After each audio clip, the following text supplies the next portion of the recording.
Sud Radio, le journal des sports. À la une de l'actualité sportive de ce samedi, avec vous, je vous retrouve Louis de Kergorlay, un grand champion de cyclisme, tire sa révérence. Julien Alaphilippe, 34 ans, qui annonce sa retraite sportive. Il s'en va. Et un coureur qui avait une place toute particulière dans le cœur des Français. Et c'est bien pour cela que l'équipe titre ce matin Sacré-Cœur avec sa une devant le monument de Montmartre. Un côté très humain, au-delà du sportif. Donc, que retient également notre consultant Sud Radio, Pascal Chanteur. D'abord 2 titres mondiaux. Sportivement, un palmarès impressionnant, incroyable. Mais moi, ce qui m'a véritablement touché par Julien, c'est son humanité, sa façon d'appréhender les gens, ses supporters, toujours très avenant, un très grand humaniste. Et comme un symbole, cette annonce intervient alors que débute aujourd'hui la Vuelta, le Tour d'Espagne qui s'élance cette année depuis Monaco. Comme sur le Tour de France, le Slovène Tadej Pogačar fait figure de grandissimes favoris.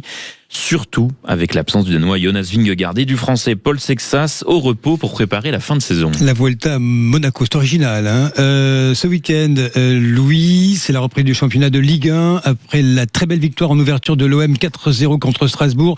La Ligue déjà rattrapée par une polémique. Et elle concerne l'Olympique lyonnais alors que l'OL doit disputer un match très important pour une éventuelle qualification en Ligue des Champions mercredi.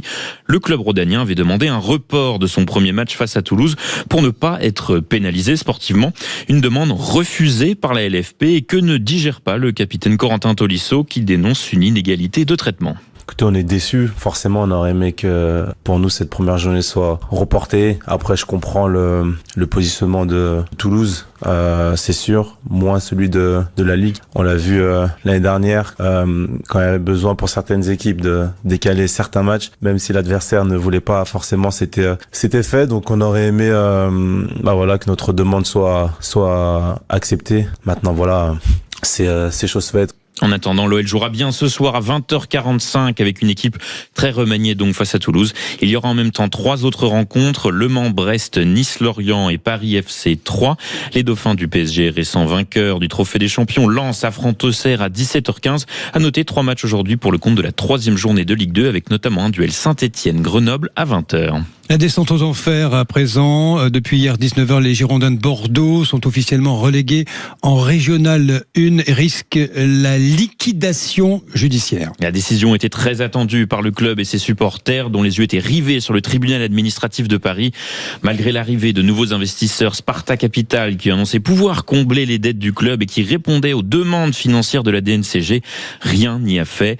Et comme vous le disiez Jean-François, l'inquiétude règne maintenant autour d'une possible liquidation judiciaire. Et pour en parler ce matin, j'accueille Vincent Chaudel, fondateur de l'Observatoire du Sport Business. Bonjour Vincent.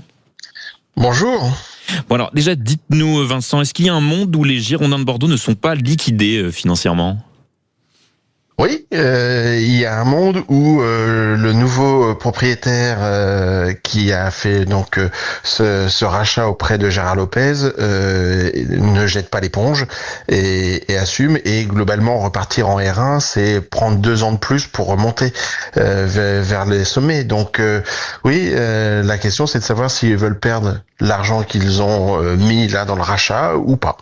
D'accord. Et rapidement, c'est quoi la suite maintenant pour Bordeaux ? Parce qu'on sait qu'il y a déjà eu d'autres exemples dans le foot français qui ont connu ce parcours-là. Oui, le Rémois que je suis sait que le Stade de Reims est tombé en DH et est remonté jusqu'à aller jouer la Coupe d'Europe il y a quelques années. Donc oui, c'est possible. Le Racing Club de Strasbourg l'a démontré également. Ce qu'il faut surtout, c'est maintenant qu'on tire les leçons de ce genre de problème.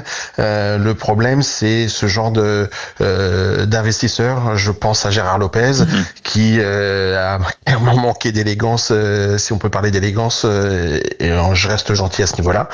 C'est-à-dire qu'il faut apprendre, il faut qu'on mette en place les processus pour protéger les clubs qui ont un pouvoir économique, c'est une chose, mais on voit aussi que c'est un poumon de la vie sociale dans une région.